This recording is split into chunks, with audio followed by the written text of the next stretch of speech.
Cuentan los antiguos que el aire se encargó de matar a todos los dioses y matólos. Y se dice que uno llamado Xolotl rehusaba la muerte y dijo a los dioses: «Oh dioses, no muera yo».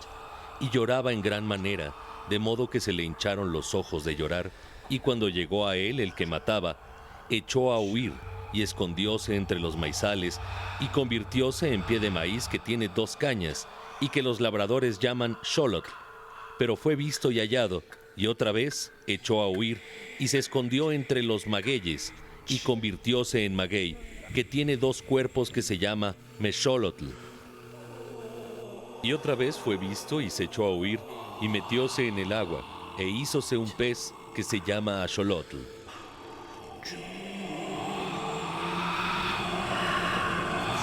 El ajolote es la última mutación de un dios que, con sus transformaciones, huye de la muerte, pero hoy, 500 años después de la crónica de Sagún, este peculiar dios anfibio ya no encuentra cómo defenderse de su fin. El ajolote mexicano está a punto de extinguirse en la naturaleza. Lo que hemos visto en los últimos 10, 15 años es una reducción de la población. En 1998 había aproximadamente 6,000 por kilómetro cuadrado. En el 2004 había 1,000. En el 2008 había 100 y ahora encontramos 10.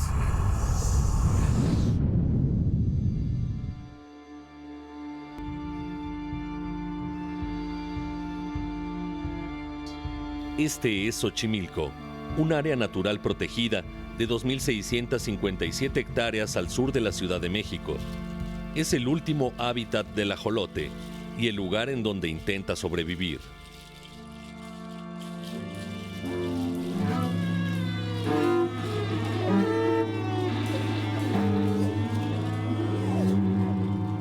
Es un lugar de gran trascendencia a nivel cultural, no solo ecológica. La parte ecológica también es importante.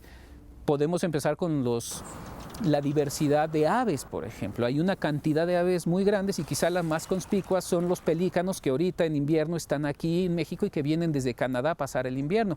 La diversidad ha sido muy importante en Xochimilco y ha sido de las cosas que han hecho cultura, porque utilizar la diversidad genera cultura. La importancia de Xochimilco es tal que, en 1987, fue reconocido como Patrimonio de la Humanidad. Se trata del último vestigio de la cuenca lacustre del Valle de México, que durante siglos alimentó a la ciudad. Ha sido parte de la época de oro del cine nacional y emblema del país. Está llorando la niña. Xochimilco está en casi todos los consulados de México como un punto de atracción turística en el mundo. Sin embargo, Xochimilco ya no es como lo pintan. Ahora tenemos una situación que desgraciadamente sí es una influencia de lo que es vivir en un espacio en donde está asentado un núcleo urbano muy sólido, sin la perspectiva agraria. Ese es el problema. Mientras tuvo perspectiva agraria, Xochimilco siguió produciendo hasta los 40, 50 del siglo XX, siguió produciendo. Le hemos dado la espalda a Xochimilco, como que esta visión de lo moderno es lo urbano. Si uno va a Xochimilco, uno va a la fiesta, uno va a escuchar mariachi, uno va a tomar alcohol, en lugar de ver a Xochimilco como no solo un lugar de gran diversidad y gran importancia en términos ecológicos, sino en términos antropológicos. Uno no va a la Pirámide del Sol a ponerse borracho ni a escuchar mariachi. Este es equivalente a la Pirámide del Sol, pero vivo.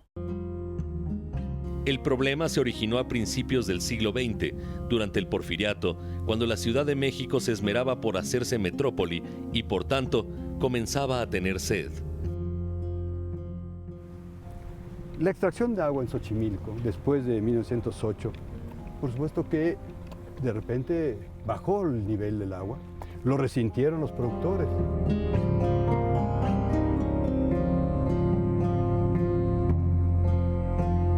A medida que la capital del país crecía, decidida a convertirse en la ciudad más grande del mundo, uno a uno los manantiales de Xochimilco fueron entubados y dirigidos a ella. Hoy, Xochimilco puede decir con orgullo que aporta el 63% del agua que consume la Ciudad de México, y hoy también Xochimilco está seco.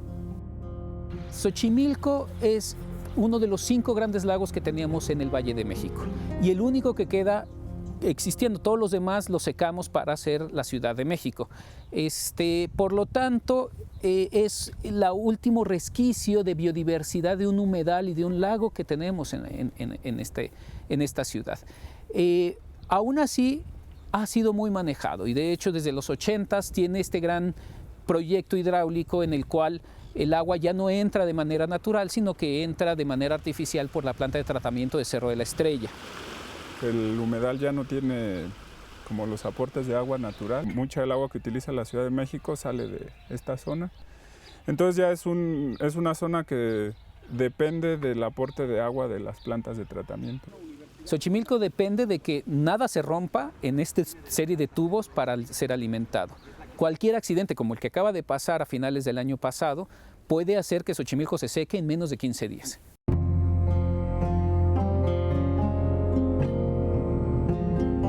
Pues este periodo que no hubo aporte de agua fue muy delicado porque empezó a bajar el nivel y con eso suben los niveles de salinidad, con las descargas que hay de los asentamientos urbanos y demás. Es como muy claro, ¿no? En unos días cómo cambia, empieza a oler mal. Y entonces es un sistema que ya depende mucho del aporte de agua. Los canales ya no tienen la altura adecuada. La altura óptima promedio, digamos, que debe de existir será entre 40 a 50 centímetros. Y ahora, vean ahorita cuántos metros hay de diferencia por los hundimientos diferenciales y porque ya dejaron de alimentarse los canales de manera natural con los ojos de agua que había. En sus manantiales, Xochimilco tiene la misma fragilidad de una pecera a la que hay que renovarle el agua todos los días para que no se pudra. Pero este no es el único mal que aqueja a Xochimilco. La segunda gran amenaza es evidentemente la urbanización. Xochimilco es una tierra donde los constructoras y los especuladores de terreno lo están viendo como salivándose. ¿Por qué? Porque es de los últimos grandes terrenos que está relativamente cerca del centro de la ciudad, en donde se puede hacer especulación de terreno muy fuerte, tanto de manera legal, o relativamente legal, como de manera ilegal. Aquí lo que podemos ver, cómo se da el avance de la mancha urbana. Este es un registro de drenaje y no debería de haber porque es área natural protegida. Y aquí vemos cómo hay un terreno que se cultiva y cómo ha venido avanzando la mancha urbana, las construcciones. Aquí tenemos el canal. Del otro lado ya difícilmente encontramos construcciones porque el canal sirve como límite, como amortiguamiento. El impacto que tiene la urbanización, además de que se utilizan tierras con vocación agrícola, es la descarga de residuos hacia los canales directamente porque los asentamientos irregulares no cuentan con infraestructura para redes de drenaje, para el desecho de residuos sólidos. Entonces, pues literalmente hay chinampas que se están haciendo de basura, ¿no? En los asentamientos irregulares, pues la gente agarró una chinampa que estaba desocupada y allí empiezan a vertir los residuos sólidos y entonces se convierten en focos de contaminación y de infección. Todo esto era Chinampa, todo esto donde estamos. Y aquí vemos cómo va avanzando y cambiando la vocación a vivienda y con nuevos sistemas de cultivo, porque también se empieza a cultivar nuevas hortalizas que el mercado pide. Entonces ya necesitan cultivar con invernadero. Cuando siembran flores en invernadero de ornato, se requieren ciertos agroquímicos, entonces eso contamina los suelos y cuando se cultiva generalmente hortalizas y verduras, requieren mucho menos agroquímicos y entonces todos esos contaminantes van filtrándose al... Rodeada de ahuejotes para fijarla, la chinampa es una especie de isla flotante que utiliza el lodo del fondo del lago como tierra para sembrar. Se trata de un sistema de producción agrícola único en el mundo y de enorme eficacia. Se produce principalmente ahora lechuga porque es lo que demanda el mercado, pero también se producen Las demás hortalizas, espinaca, verdolaga, apio, cilantro, perejil, rábano, pasote. La variedad de cultivos hace que la tierra no se erosione. Eso es en lo que se basa la Chinampa. Y tenemos que podemos hacer 6 cosechas al año. Entonces aquí hay mucho de lo que los xochimilcas piensan y sienten cuando ven desarrollarse una planta. Hay unos compañeros de aquí que cultivan y dicen, lo único que no se da en la Chinampa son las piedras.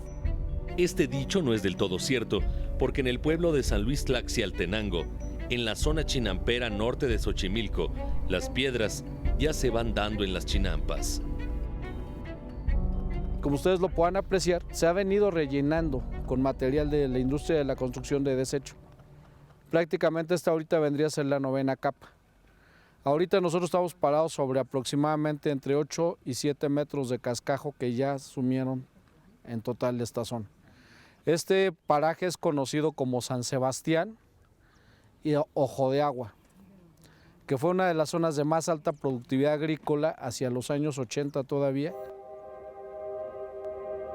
Son diferentes capas. Abajo le pusieron cascajo, como ustedes pueden ver las piedras.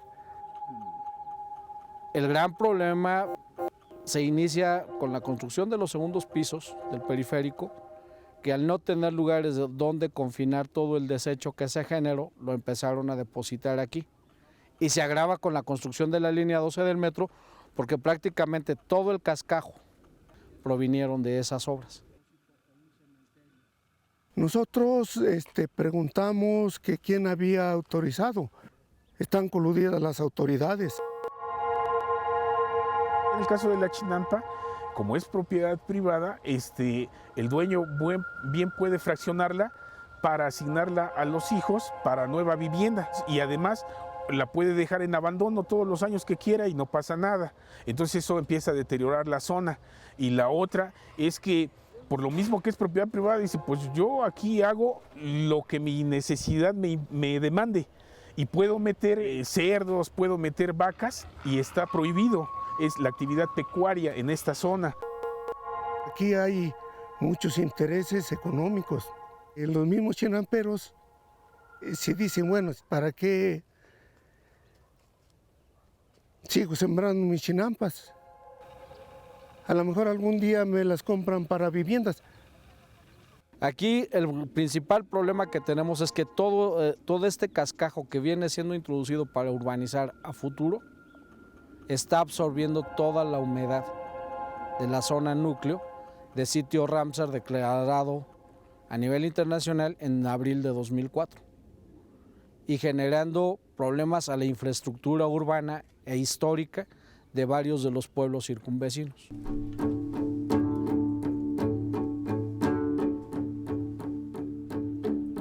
Este es Xochimilco, un área natural protegida de 2.657 hectáreas al sureste de la Ciudad de México. Es el último hábitat del ajolote y el lugar en donde intenta sobrevivir. Los ajolotes son animales que no les gusta estar al lado del ser humano, y tienen razón. No les gusta estar expuestos, y la música, que una casa que ponga música, una casa que se escuche el motor del automóvil, que se vean los niños, incluso niños jugando, asusta al ajolote, lo estresa. Y cuando se estresa se enferma más rápido y se muere. Entonces la urbanización tanto de calles, la urbanización tanto de asentamientos irregulares o incluso asentamientos regulares puede afectar la distribución del ajolote. Además, con la introducción en los años 60 de especies invasoras como la carpa asiática y la tilapia africana, que se alimentan de sus huevos, el ajolote se encuentra en una situación de alto riesgo. El ajolote es un concepto que representa mucho en cuestiones tanto culturales como míticas, ¿no? Hay leyendas prehispánicas sobre la especie, sobre el uso. Y es un concepto que está presente prácticamente en todos los habitantes de la cuenca baja, del sur de la cuenca de México.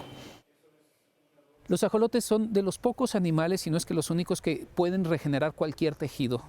Lo cual, si uno le corta un brazo, le recrece. Si uno le corta una pierna le recrece, un pedazo de piel le recrece y le recrece muy fácilmente. Esto ha movido a investigadores a nivel internacional a tratar de entender eso para aplicación en medicina. Imaginemos que entendemos cómo lo hacen y lo podemos replicar para los seres humanos. Es muy importante que no desaparezca en términos ecológicos porque pertenece a un grupo de especies clave que son especies que transfieren la energía del agua a la tierra a través pues, de la depredación y de la alimentación. Y como cualquier otro animal o planta o ser vivo, pues representa un punto clave en un ecosistema. El otro factor biológico muy importante es un animal que le llamamos neoténico. Todas las salamandras son juveniles y entonces son como los ajolotes, pero se transforman y se vuelven en estas lagartijitas que se parecen a las lagartijas, en estos animales de colores múltiples que son muy bonitos. El ajolote decide no hacer eso, lo cual es una situación muy extraña porque no cualquier animal lo hace. Y tratar de entender eso tanto en términos de biodiversidad como en términos de evolución es una pieza fundamental. A diferencia de lo que ha sucedido con el mezcalpique, un pez endémico de la cuenca del Valle de México al borde de la extinción y que parece importarle a muy pocos, hoy todo el mundo está consciente de la necesidad de salvar al ajolote del hombre, de las especies invasoras, de la escasez de agua y de los estragos del lirio acuático. Sin embargo, en lo que no se ponen de acuerdo es en la manera de cómo hacerlo. En una de las riberas del canal de Cuemanco, la Universidad Autónoma Metropolitana Xochimilco ha instalado el Centro de Investigación Biológica CIVAC. Uno de sus proyectos consiste en la reproducción del ajolote en cautiverio para posteriormente insertarlo en su hábitat. Aquí en el CIVAC tenemos varias líneas fundadoras, que son los ejemplares con los que empezamos la reproducción, que son ejemplares que vienen de vida libre, que fueron pues, capturados en algún momento hace muchos años y que con ellos son los que hacemos las mezclas para obtener las descendencias. Tenemos una capacidad productiva de 20,000 ejemplares por año, pero operativamente estamos produciendo entre 5,000 y 7,000 ejemplares por año. La mayoría de esos ejemplares se destinan para investigaciones modulares, que es el sistema que lleva la UAM Xochimilco en particular. Otra parte de la población la destinamos para transferirla a UMAS y PIMS que están funcionando en la zona chinampera y que la gente trabaja con la especie, ya sea para exhibición, para reproducción y comercialización o para otros fines. Y una tercera parte es la que destinamos para el programa de reintroducción. El objetivo que perseguimos en el CIVAC no es la conservación a ultranza de la especie, o sea, mantener ejemplares en acuarios o en tinas, sino mantener el hábitat en constante dinámica entre la sociedad y el uso que se le da a la vida silvestre. Y lo que proponemos nosotros es la conservación a través del aprovechamiento sustentable. Esto es que los legítimos dueños o poseedores de las tierras sean los que hagan conservación y lo que nosotros hacemos es transferir tanto conocimiento como tecnología para que la gente sea quien desarrolle las actividades tanto de reproducción como de crecimiento y posteriormente liberación de ejemplares. Por su parte, la Universidad Nacional Autónoma de México desarrolla otra vía para rescatar al ajolote. Decidimos empezar a generar proyectos de restauración. Quizá empezamos con algo que es de lo que estamos más convencidos ahora que hemos trabajado 15 años en este proyecto y es una especie no puede sobrevivir sin su hábitat. O sea, el hábitat es igualmente importante que la especie. Uno puede mantener ajolotes en peceras durante mucho tiempo y no hay ningún problema y reproducirlos en peceras, pero eso no es mantener la especie. Mantener la especie es también mantener el hábitat donde está esa especie. Si no, no es rescate. Es como tener osos polares en refrigeradores. Empezamos a generar un proyecto para generar refugios alrededor de las chinampas de los ajolotes. Afortunadamente, Xochimilco es un laberinto lleno de canales en los cuales se pueden cubrir ciertos canales que pase el agua pero que no pasen los peces. Podemos tener una serie de canalcitos que pueden ser más útiles para que el ajolote pueda sobrevivir. Esta carrera contra la reducción del ajolote nos genera un poco la preocupación de no se vaya a extinguir antes de que logremos extender este proyecto lo suficiente para tener un territorio suficientemente grande para mantener una población. Y entonces se nos ocurrió un plan B. Propusimos a partir de una idea de la gente del Club Fútbol Pumas, hagamos un albergue de ajolotes aquí. Tengamos una población de ajolotes aquí, libres, que no sean ajolotes domesticados de peceras, porque cuando uno tiene ajolotes en la pecera, se domestican. Eso es lo que hemos comprobado. Han cambiado su fisiología, han cambiado su comportamiento, han cambiado su forma de reproducción.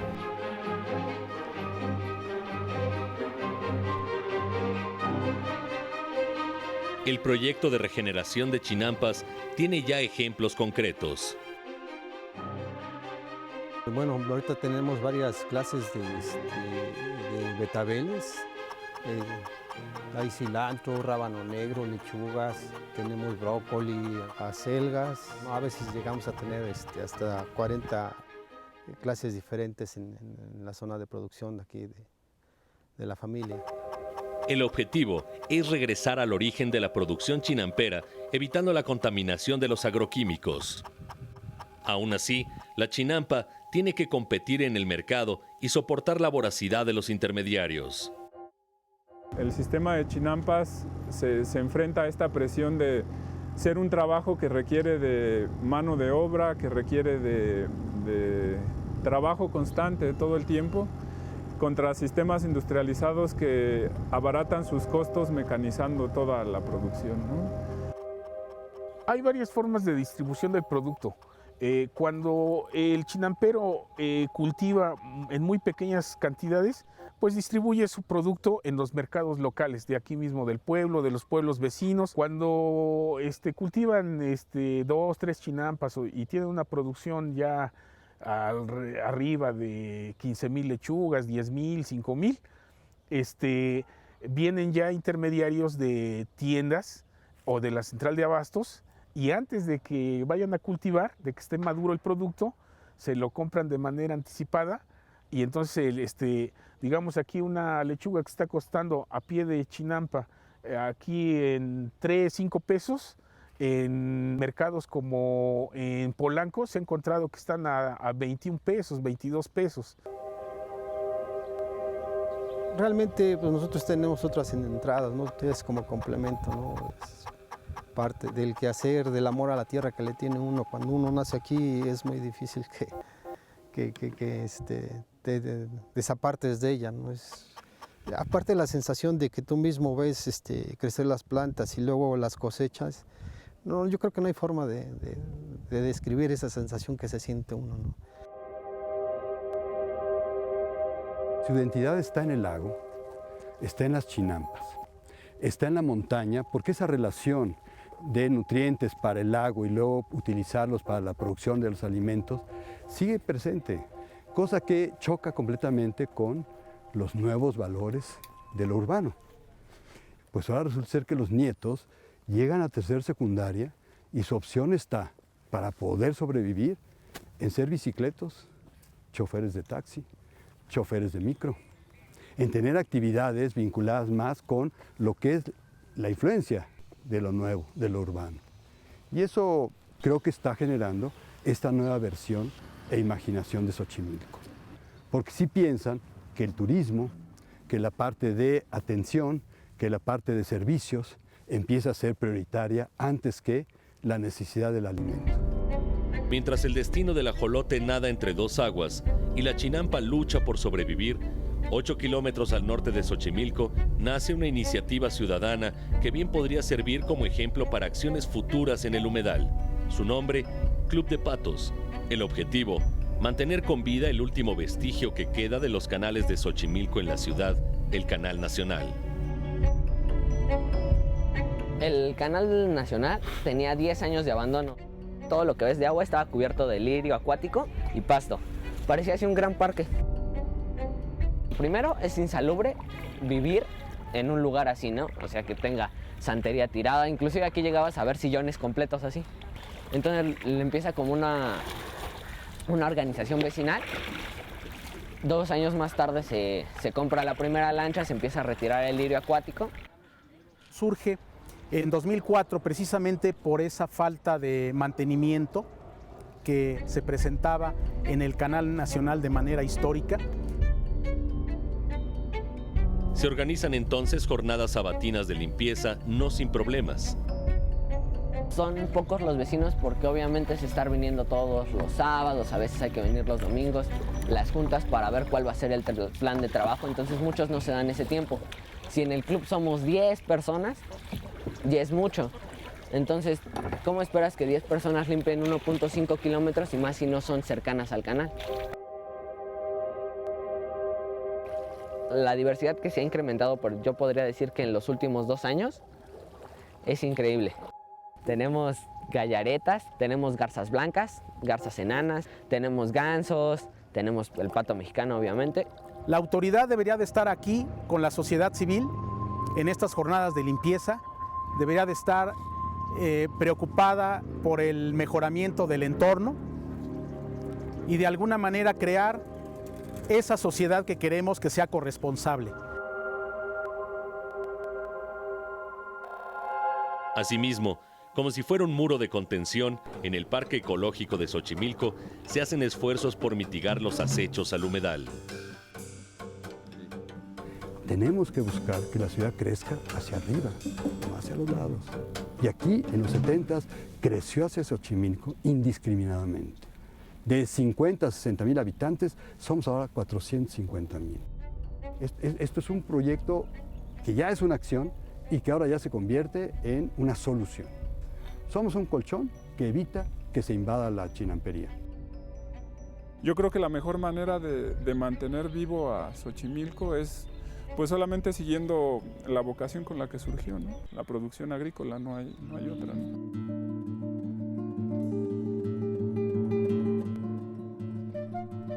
Este es Xochimilco, un área natural protegida de 2.657 hectáreas al sureste de la Ciudad de México. Es el último hábitat del ajolote y el lugar en donde intenta sobrevivir.